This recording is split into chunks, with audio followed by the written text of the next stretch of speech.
झारखंड देख रहे हैं आप, आपके साथ मैं हूं शिप्रा झा। बुलेटिन की शुरुआत करेंगे इस वक्त की बड़ी खबर के साथ, और बड़ी खबर हजारीबाग से है, जहां बरही में एक कंटेनर में आग लग गई।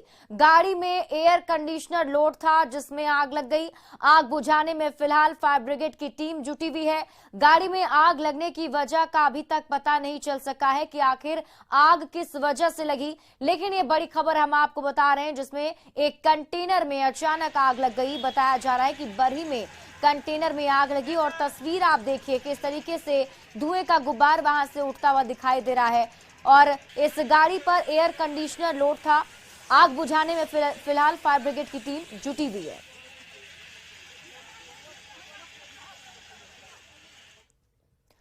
हजारीबाग में निजी अस्पताल पर गलत जांच रिपोर्ट देने का आरोप लगा है, और यहां पीड़ित और परिजनों की ओर से न्यू लाइफ लाइन और लोह सिंघना थाने में आवेदन दिया गया है।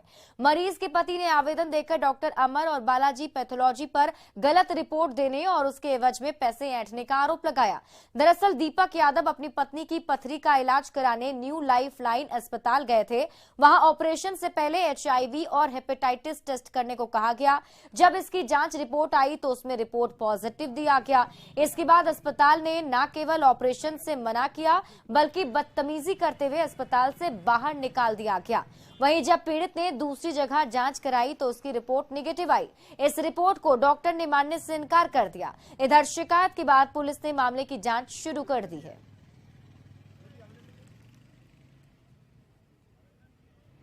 अपने वाइफ के लिए पथरी का इलाज करवाने के लिए आए थे डॉक्टर अमर कुमार के पास में।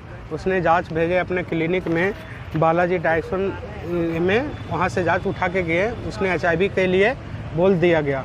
वहां पे फिर मैंने सोचा कि दूसरा लाइव भी टेस्ट करवाना चाहिए, तो मैं अपना हजारीबाग पैथोलॉजी में जांच करवाया। वहां पे ले जाके वहां नेगेटिव बता दिया और वहां पे पॉजिटिव बता दिया। और सर मैं इस मामले को लेकर सुन के जब से हुआ है तब से मैं बहुत ज़्यादा गंभीरता में हूँ। अब बहुत ज़्यादा मेरे साथ में परेशानी हुई है। हमारे यहाँ 2 किट में और एक लैब को बुला के किया गया, उन्होंने भी 2 किट किया, 4 किट में उनका पॉजिटिव आया।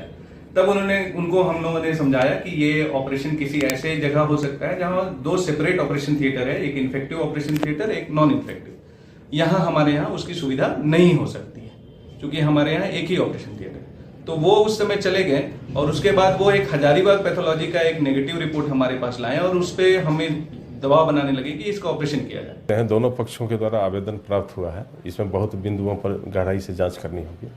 कल हम लोग जांच करने के बाद जो है सो निष्कर्ष पर पहुंचते हैं आखिर क्या बात है। दोनों पक्ष अपनी अपनी बात को रख रहे हैं, है ना।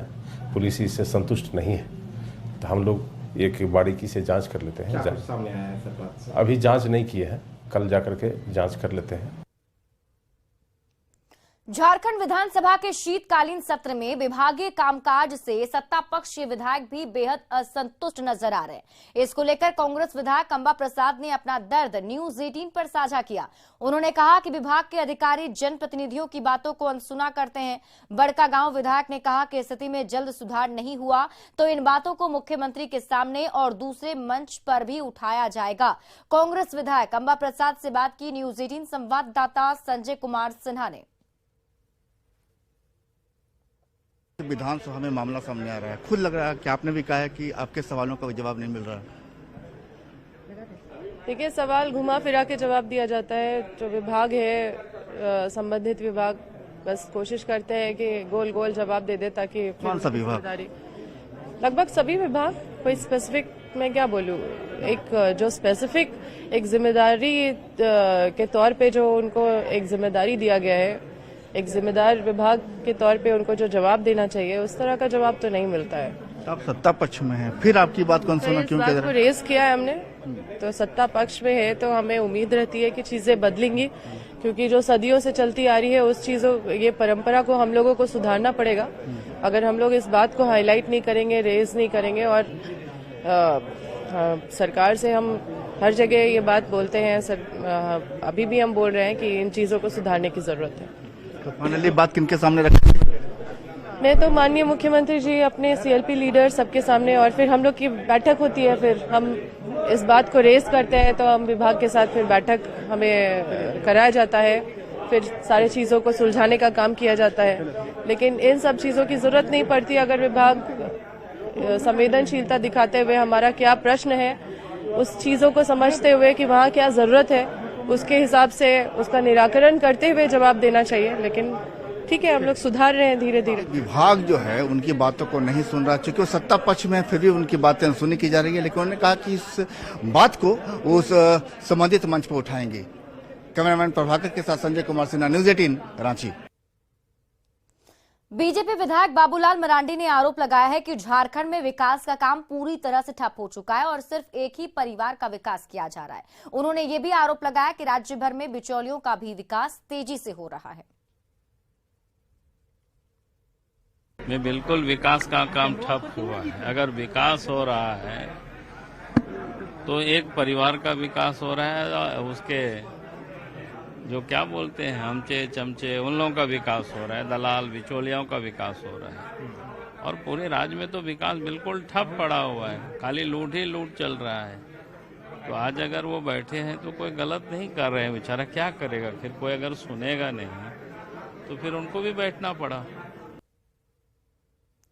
स्वास्थ्य मंत्री बन्ना गुप्ता ने आरोप लगाया है कि भारत जोड़ो यात्रा और राहुल गांधी के बढ़ते प्रभाव को लेकर राहुल गांधी को बदनाम किया जा रहा है। उन्होंने दावा किया कि कोरोना की आशंका को लेकर राज्य सरकार पूरी तरह अलर्ट मोड में है और किसी भी हालात से निपटने की हर तैयारी है। उन्होंने कहा कि केंद्रीय स्वास्थ्य मंत्री से चर्चा के बाद आगे की रणनीति तैयार की जाएगी।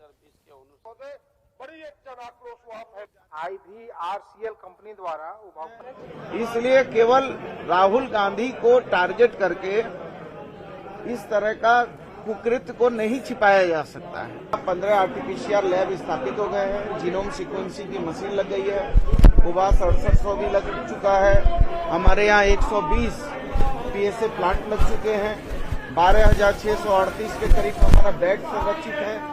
तो हमको कोई चिंता नहीं है, लेकिन हम इस बात को लेकर जरूर चिंतित हैं कि भविष्य में ये स्प्रेड नहीं हो, इसको लेकर और क्या व्यापक तैयारियां करनी होंगी। ट्रीटमेंट का बात होगा, टेस्टिंग का बात होगा, ट्रैकिंग का बात होगा। तो ये सारी चीजों पर भी कल हमने ACS हमारे अरुण सिंह जी के अध्यक्षता में एक बैठक किया था, उसमें कुछ आवश्यक दिशा निर्देश स्वास्थ्य विभाग को दिए हैं और आज की VC होने के उपरांत फिर हम बैठक करके फिर आगे की रणनीति बनाएंगे। कोरोना को लेकर जारी अलर्ट के बीच झारखंड विधानसभा में मास्क और सैनिटाइजर को लेकर सतर्कता नजर आई। तमाम विधायक विधानसभा में प्रवेश करने से पहले मास्क लगाते नजर आए, लेकिन जब इरफान अंसारी पहुंचे तो उन्होंने मीडिया से कहा कि कोरोना डरने की जरूरत नहीं है और ना ही पैनिक होने की जरूरत है। वहीं बीजेपी विधायक भानु प्रताप शाही ने विपक्ष के साथ ही सत्ता पक्ष के विधायकों की बात अनसुना करने का आरोप लगाया। मैं तो केंद्र सरकार से मांग करूंगा कि बैठक मत कीजिए, चाइना से जो फ्लाइट आ रही है उसको रोक दीजिए आप, और कोई भी फ्लाइट यूज मत कीजिए। अभी पिछली बार हमें लगता है कि फ्लाइट आने से ही इस तरह की वायरस हमारे देश में आ गया। हम मास्क बांटते हैं, अब लगाएंगे क्या? बांटने वाले लगाएंगे नहीं, क्यों नहीं लगाएंगे? क्यों नहीं लगाएंगे? ऐसी बात देखिए, मास्क लगाना नहीं लगाना ऐसा कुछ नहीं होना चाहिए। अपनी जीवन की रक्षा खुद करनी है। विपक्ष जब सदन में सवाल करता है तो इसका किस तरह से जवाब सत्ता पक्ष के द्वारा मिलता है, आप लोग इतने दिनों से सदन में देख रहे हो। अब सत्ताधारी दल के विधायक भी अपने समस्या के चलते हुए सत्र में समाधान नहीं करवाने का दर्द है कि वो आकर के आज सदन के बाहर धरने पर बैठे हुए हैं। और दिक्कत इस बात का है कि अपने मंत्री के खिलाफ बैठे, अपने सरकार के खिलाफ बैठे। इससे बड़ा दुखदाई बात और क्या हो सकता है। झारखंड विधानसभा के शीतकालीन सत्र के आखिरी दिन भी सदन की कार्यवाही से पहले विपक्ष ने एक बार फिर से प्रदर्शन किया और इस प्रदर्शन में महिलाओं के खिलाफ हो रहे अपराध, पोषण सखी और बिजली को लेकर दोहरी नीति अपनाने का सरकार पर आरोप लगाया गया। मौके का जायजा लिया न्यूज 18 संवाददाता संजय कुमार सिन्हा ने। झारखंड विधानसभा के शीतकालीन सत्र के आखिरी दिन एक बार विपक्ष जो है सदन की शुरुआत से फिर पहले प्रदर्शन पर है। आप देख सकते हैं कि तमाम विपक्षी दलों जो विधायक हैं उनके हाथ में तख्ती है और मुद्दे हैं। ये जो एक बार फिर आज सदन का आखिरी दिन है, मुद्दे फिर एक बार है। आज का मुद्दा क्या रहेगा? देखिए, आज हम लोगों ने झारखंड की जितनी भी ज्वलंत समस्याएं हैं, चाहे बालू, पत्थर, कोयले की चोरी, खादान लूट, भ्रष्टाचार में आकंठ डूबा प्रदेश, ईडी का मामला, ईडी के पास जो तथ्य सामने आए हैं, जिसमें महाधिवक्ता राजीव रंजन और प्रेस सलाहकार और जो उनके प्रतिनिधि हैं पंकज मिश्रा, उनके बातचीत के अंश, जो भी विषय हैं, सारे विषय, जो साहबगंज में घटना, विभत्स घटना घटी, हत्या का जो दौर चल रहा है, बलात्कार का जो दौर चल रहा है, सारे विषयों को लेकर आज हम लोग यहाँ प्रदर्शन कर रहे हैं। मीटर लगाया गया था बीपीएल को, मतलब फ्री बोल के कि बीपीएल को फ्री देंगे, किसी तरह से कोई बिल नहीं लगेगा। अभी देखने को मिल रहा है कि वो जो मीटर लगा है, कोई एजेंसी के द्वारा मीटर जो लगाया गया है, उसमें तो उन लोग को बिजली तो उन लोग जलाया ही नहीं है बीपीएल लोग, और अभी बिल मैंने ज्यादा से ज्यादा बिल आ रहा है। इसी के विषय में माननीय सदस्य यहाँ बैठे हुए। घरों में दिया गया मीटर, जहाँ पर तार है तो पोल नहीं, पोल है तो तार नहीं, और कनेक्शन मिला भी नहीं और मीटर दे दिया गया। और करीब 12 साल के बाद तमाम बीपीएल परिवारों को उनको बिल देने के लिए दिया जाने लगा, और जबकि दूसरे बिजली विभाग ने दूसरा मीटर लगा करके उसका अलग से बिल ले रही है। इसलिए वैसे बीपीएल परिवार जिसको 200 रुपया 300 रुपया में काम करते हैं और उनको ऐसे 25 से 50 हजार रुपया देना मुश्किल हो रहा है। इसी के लेकर के बिजली बिल सुधारने की मांग को लेकर के हम लोग धरने पर बैठे हुए हैं। बिल्कुल आम आदमी से जुड़े मुद्दे हैं, लेकिन सवाल यह है कि यहाँ पर सत्र के आखिरी दिन, शीतकालीन सत्र के आखिरी दिन इन मुद्दों से विधानसभा गर्म रहने वाला है। कैमरामैन संत के साथ संजय कुमार सिन्हा, न्यूज 18 रांची। शीतकालीन के अंतिम दिन आज भी विपक्षी दलों के विधायक विधानसभा गेट पर हाथ में तख्ती लेकर धरने पर बैठे और नारेबाजी की। बीजेपी विधायक अनंत ओझा ने गैर सरकारी संकल्प के तहत बांग्लादेशी घुसपैठियों का मुद्दा सदन के अंदर उठाने की बात कही। वहीं बीजेपी विधायक नीरा यादव ने पोषण सखी के कार्यकाल के विस्तार की मांग करते हुए महिला सुरक्षा पर सवाल उठाए। गैर सरकारी संकल्प के माध्यम से हमने बांग्लादेशी घुसपैठ और उसके कारण हो रही जनसंख्या असंतुलन के बारे में और एनआरसी की मांग को लेकर के, ताकि ये सारे प्रश्नों का समाधान जब तक इस प्रकार के जो लोग हैं वो चिन्हित नहीं होते हैं, तो इसके चिन्हितीकरण करने के लिए एनआरसी की मांग आज हमने सदन के माध्यम से सरकार के समक्ष रखने वाले हैं। एक तो है जो पोषण सखी कार्यरत है, इनसे कई प्रकार के काम लिए जाते हैं, लेकिन आप देखते हैं कि इनको मानदेय तक सरकार नहीं दे पा रही है और बिल्कुल सौतेला व्यवहार कर रही है। और दूसरी तख्ती है कि जिस प्रकार से झारखंड में यहाँ की बेटियों पे, बहुओं पे जिस प्रकार का अत्याचार हो रहा है, लेकिन ये सरकार नींद से सोई हुई है। लगातार हम लोग आंदोलन कर रहे हैं, पर न्याय के नाम से केवल आश्वासन ही मिल रहा है। इसलिए आज हम लोग यहाँ सदन के बाहर में धरना में बैठे हैं और अंदर भी सदन में हम पुरजोर तरीके से कांग्रेस विधायक दीपिका पांडे सिंह सदन की कार्यवाही में भाग लेने के लिए जल सहिया का ड्रेस पहनकर पहुंची। उन्होंने कहा कि गैर सरकारी संकल्प के तहत वे सदन में एचईसी का मुद्दा उठाएंगी। उन्होंने एचईसी की हालत में सुधार लाने की मांग की। इस एचईसी के साथ सौतेला व्यवहार किया जा रहा है। एक विशेष पैकेज देने की जरूरत है। यहाँ पर जितने लोगों की जरूरत है, सीएमडी नहीं है एचईसी में, उसको देने की जरूरत है। तो इन सब बातों को लेकर के मैं सरकार के सामने अपनी मांग रखूंगी। झारखंड में साहिबगंज के बरहरवा टोल प्लाजा टेंडर विवाद में सीबीआई की एंट्री हो सकती है। केंद्रीय जांच एजेंसी के सूत्रों के मुताबिक ये खबर मिल रही है कि जांच एजेंसी ईडी इस मामले की जांच कर रही है और इस मामले में झारखंड के एक मंत्री की मुश्किलें भी बढ़ सकती हैं। दरअसल ईडी की जांच में ये मामला सामने आया था कि साहिबगंज के बरहरवा टोल प्लाजा टेंडर मामले में गलत तरीके से 2 प्रमुख आरोपियों को क्लीन चिट दिया गया था। ईडी के सामने केस के जांच अधिकारी के दर्ज बयान के आधार पर यह मामला सीबीआई जांच के लिए जा सकता है। वहीं झारखंड हाईकोर्ट ने भी अपने आदेश में पुलिस की जांच को संदिग्ध माना था। ऐसे में इस मामले की सुनवाई हाईकोर्ट में 16 जनवरी को होने वाली है, जिसमें किसी बड़े फैसले की संभावना जताई जा रही है।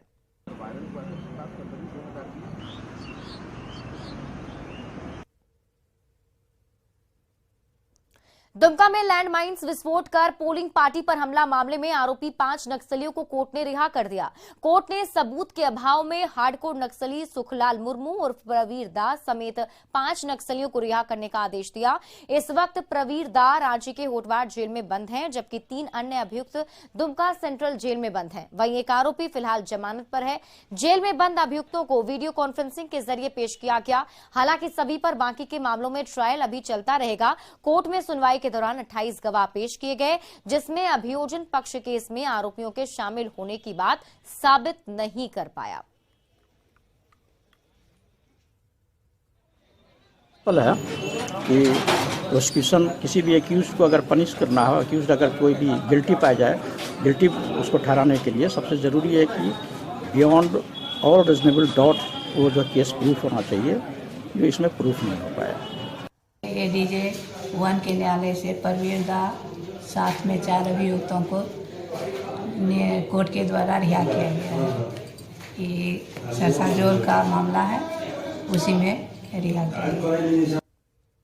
बड़ी खबर पश्चिमी सिंहभूम से है, जहां 2 ट्रकों की जोरदार टक्कर में 2 लोगों की मौत हो गई। टक्कर इतनी जोरदार थी कि दोनों ट्रक में आग लग गई। इसमें एक ड्राइवर की मौके पर ही चोट लगने से मौत हो गई, जबकि ट्रक से निकलने की कोशिश करने के दौरान आग की चपेट में आने से दूसरा ड्राइवर जिंदा जल गया। हाट गम्हरिया थाना क्षेत्र के कोयड़ा के पास एक घटना घटी है। बताया जा रहा है कि दोनों ट्रक तेज रफ्तार से कोयड़ा गांव के रास्ते से गुजर रहे थे। इसी दौरान दोनों की आमने सामने की टक्कर हो गई, जिसमें ये दर्दनाक हादसा हुआ है। हादसे की 2 तस्वीरें हम आपको आपके टीवी स्क्रीन पर दिखा रहे हैं, जिसमें पहली तस्वीर में देखिए जब ये टक्कर हुई उसके बाद किस तरीके से आग लगी और पूरा ट्रक धू-धू कर जल गया।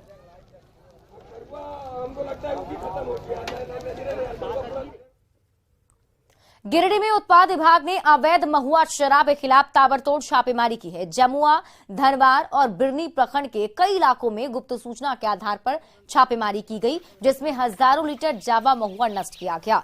वहीं सैकड़ों लीटर महुआ शराब भी जब्त किया गया है। इस दौरान 12 से अधिक शराब भट्टियों को ध्वस्त किया गया। छापेमारी की कमान खुद उत्पाद अधीक्षक ने संभाल रखी थी। इस दौरान उत्पाद अधीक्षक ने लोगों से जहरीली शराब का सेवन करने से बचने की अपील की।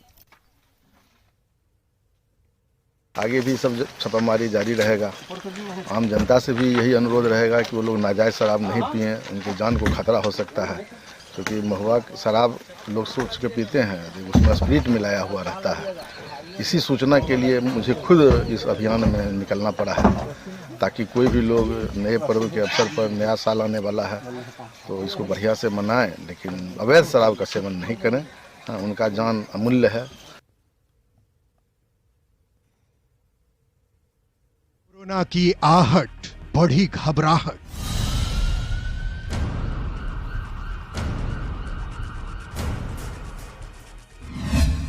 चीन में कहर, भारत में अलर्ट गांव शहर।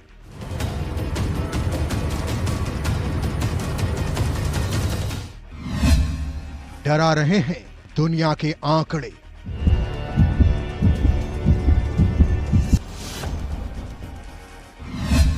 अब फिर कोरोना का रोना।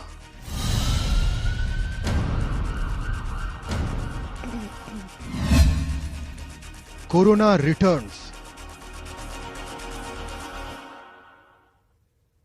और अब बात करते हैं कोरोना के बढ़ते खतरे की। चीन में कोविड के मिले नए वेरिएंट से देश भर के कई राज्य अलर्ट मोड में हैं, जिसमें से एक झारखंड भी है।